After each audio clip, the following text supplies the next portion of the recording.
From Gandhi to new Gandhi नामक पुस्तक पर आधारित इस श्रृंखला में आपका पुनः स्वागत है। आप 27वां एपिसोड देख रहे हैं। इसके कुछ एपिसोड हम विनायक दामोदर सावरकर पर केंद्रित करेंगे। सावरकर आधुनिक भारत के सबसे विवादास्पद प्रणेता रहे। वे गांधी का स्थान लेना चाहते थे बिना गांधी जैसी प्रतिबद्धता के, नेहरू का स्थान लेना चाहते थे बिना उनकी बौद्धिकता के पास गए, भगत सिंह को छूना चाहते थे बिना भगत सिंह की क्रांतिकारिकता को समझे। इन सब के बीच आज हम सावरकर की एक चिंता पर बात करेंगे जो आज भी बनी हुई है। सावरकर में महासभा के 21वें सम्मेलन में कलकत्ता में 29 दिसंबर 1939 में अपने लोगों से पूछा कि पढ़े लिखे लोग उनकी सभा में क्यों नहीं आते। इसका जवाब उन्हें नहीं मिला। यह इसीलिए था कि उनके कार्यों तथा उनके द्वारा बोली गई बातों में एकरूपता नहीं थी। समय की मांग ये भी थी कि वह जनता के बीच जाएं, लेकिन वे कभी कौनकंस्थन नायकत्व से बाहर नहीं निकले, क्योंकि उसके बाहर उन्होंने अपना परिचय शून्य कर लिया था। इन सब के बीच जरूरत पड़ी तो उन्होंने मुस्लिम लीग से बंगाल तथा नॉर्थ वेस्ट फ्रंटियर में हाथ मिला लिया। नहीं जरूरत पड़ी तो उन्हें कोसते रहे। उन्होंने पाकिस्तान बनाने का समर्थन किया कि विरोध आज तक तय नहीं हो सका।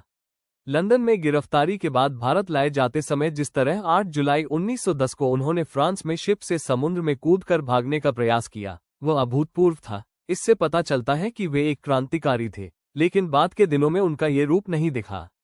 शायद अंदमान जेल का भी कष्ट भूल नहीं पाए। यह मानना उचित होगा कि उनकी विचारधारा मानने वाले तथ्य इकट्ठा करना कभी भी सीख नहीं पाए।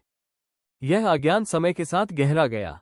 एक रोज उनके एक घोर समर्थक ने कह डाला कि गांधी ने ही सावरकर से कहा था कि वह ब्रिटिश सरकार से माफी मांग लें, जबकि सच ये था कि उनके माफी मांगने की बात उनके विरोधियों द्वारा फैलाकर गुमराह करने की साजिश थी, लेकिन उन्हीं के भक्त इसे सच साबित करने में लग गए। असल में अंदमान जेल में ऐसे ही हर कुछ महीने में एक फॉर्म डिस्ट्रीब्यूट होता था और काफी लोग उसे भर देते। जिन लोगों ने सावरकर के माफीनामे को मुद्दा बनाया वे कांग्रेस के सिर्फ हथियार भर थे। याद रखना होगा कि नेहरू कभी अंडमान जेल नहीं गए।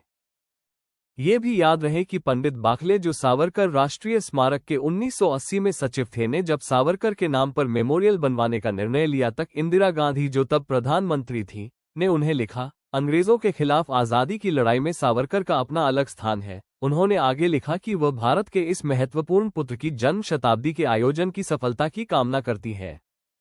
जम्मू कश्मीर के एक गवर्नर ने एक बार कहा कि गांधी ने वकालत की पढ़ाई कभी की ही नहीं और वह बैरिस्टर नहीं थे। ऐसी मूर्खतापूर्ण बात उन्होंने इसीलिए की क्योंकि उनका ज्ञान से शायद दूर का रिश्ता भी न हो। जिसने गांधी की आत्मकथा पढ़ी है अथवा कभी गांधी स्मृति में गया है, वो इस तरह अपना मजाक नहीं बनाएगा। आज बस इतना ही। मिलते हैं अगले एपिसोड में। धन्यवाद।